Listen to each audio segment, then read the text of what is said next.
thinking again the benefits of keeping a journal, Jeff Moscaritolo.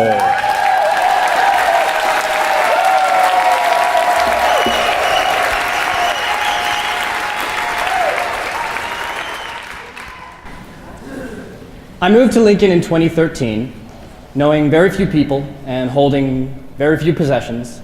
I had an apartment, my clothes, my books, my computer, some other odds and ends, and my journal. Now this was a pretty turbulent time for me.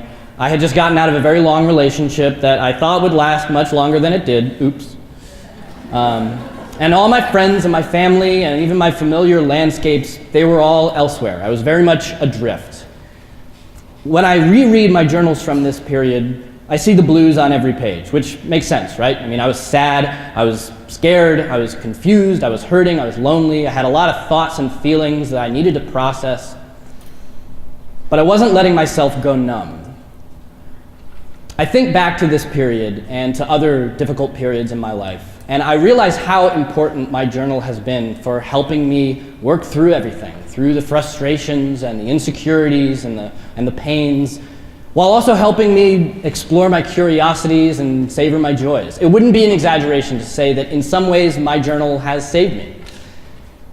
Now, the slides behind me show, of course, my journals, the ones I could find anyway, the oldest of which I began in 2009. So what you see here is roughly 8 years of journals. I'm a writer and a professor by trade, and I try to write in my journal at least 3 times every week, although I don't always make it. And many of you in here probably journal as well, right? Anyone? Yeah. Well, to those of you who don't, here's some encouragement. Journaling offers us some profound psychological benefits. It can help us process pain, insecurity, sorrow, trauma, fears.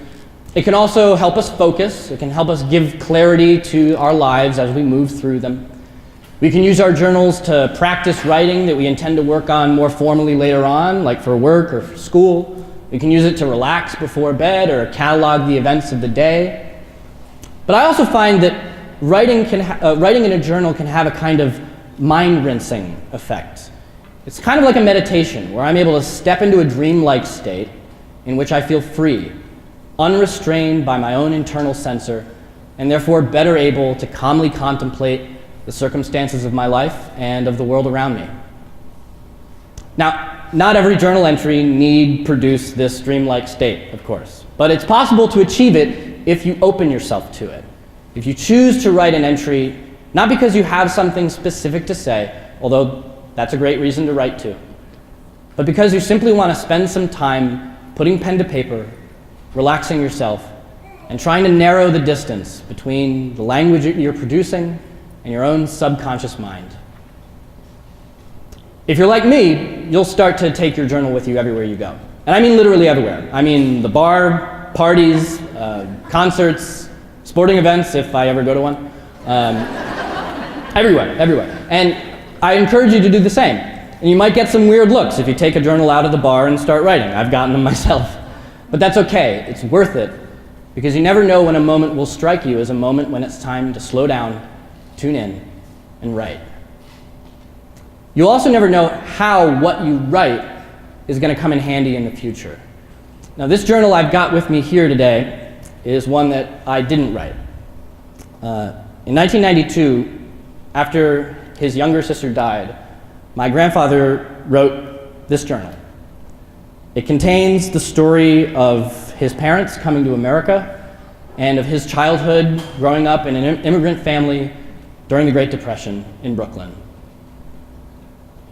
He died when I was just a kid in 2001, but 15 years later, my great aunt mailed it to me, and I read it. Reading my grandfather's journal helped me understand just a little better this person whose experience of life was so radically different from my own. It connected me to my past, to him, and therefore edged me just a little bit closer to grasping the mystery of my own existence. Pretty cool. I mean, we all have that question, right? Why am I here? Well, for me, it's partially because of what's in here. So if you think that preserving your story on paper doesn't matter, think again. Thanks.